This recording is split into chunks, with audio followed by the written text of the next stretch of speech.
দর্শক আসসালামু আলাইকুম এবং হ্যাপি নিউ ইয়ার 2025 সালে সবাইকে শুভেচ্ছা। নতুন একটি বছর শুরু হলো। দর্শক গত বছর আমরা ফেলে এসেছি, আমাদের অনেকের জীবনে অনেক রকম কিছু ঘটেছে, সেই জীবনের গুলোকে পেছনে ফেলে আমরা নতুন ভাবে আমরা আগাবো।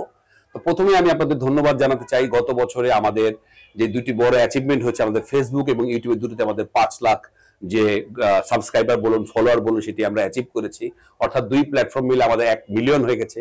আমি চাই আমাদের নতুন বছর আমাদের টার্গেট হবে দুই প্ল্যাটফর্মে আলাদা আলাদা ভাবে 1 মিলিয়ন যদি আমাদের গ্রাহক আমরা চাই যে আপনারা আমাদের চ্যানেলকে আমাদের উৎসাহ দিন, আপনারা ফলো করুন, সাবস্ক্রাইব করুন, অন্যদের উৎসাহিত করুন। তো আমি সবসময় বলবো যে আপনাদের সবাইকে নিয়ে আমার একটি পরিবার।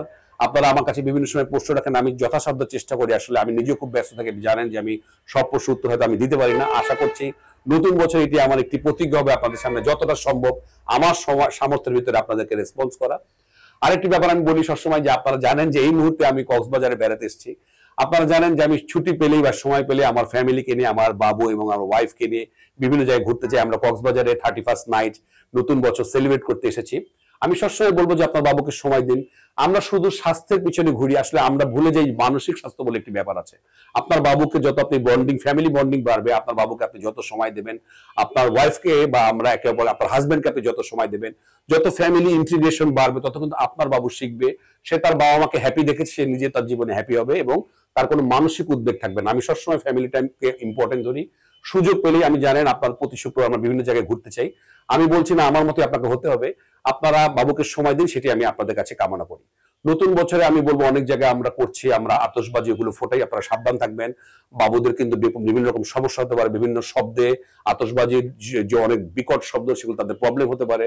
অনেক বাবু খুব ভয় পায়। আর ফানুস উড়ানোর ব্যাপারে আমি আপনাদেরকে সাবধান করবো, অনেক জায়গায় আগুন লেগে যায়। সুতরাং আমি বিনীতভাবে অনুরোধ করবো এমন কোনো ঝুঁকিপূর্ণ কাজ করবেন না যেটা আপনার নতুন বছরকে নষ্ট করে দেয়। সেই সাথে যাদের বাবা মা বেঁচে আছেন, আমি বলবো তাদেরকে আপনারা যত্ন নিন। সবসময় বাবা মার আদর বা দোয়া ছাড়া আমি কখনোই আপনারা আগাতে পারবো না। যাদের বাবা মা পরলোক গমন করেছে তাদের জন্য আমার দোয়া রইল। আমরা দোয়া করি যেন আপনারা সব তারা বেহেশতবাসী হন। আমার বাবাও 2009 সালে মারা গেছেন। আপনারা দোয়া করবেন আমার মরহুম বাবা যেন বেহেশতবাসী হয়। আমার মাও খুব একটা সুস্থ নয়, তাও আপনাদের দোয়া আমি আশা করছি তার সে আগামী বছরগুলিতেও ভালো থাকবে। তো দর্শক, নতুন বছরে আমি তেমন কোনো জ্ঞান গর্ব আলোচনা করতে যাচ্ছি না। আপনাদেরকে আবার নববর্ষের শুভেচ্ছা জানিয়ে এবং আমার এই কক্সবাজার ভ্রমণ যেন আনন্দ হয় সেই জন্য আপনাদের কাছে দোয়া চাই। আজ এ পর্যন্তই। পরবর্তী নতুন কোনো টপিক নিয়ে নতুন বছরে আসবো, সেই পর্যন্ত বরাবরের মতোই। আল্লাহ হাফেজ।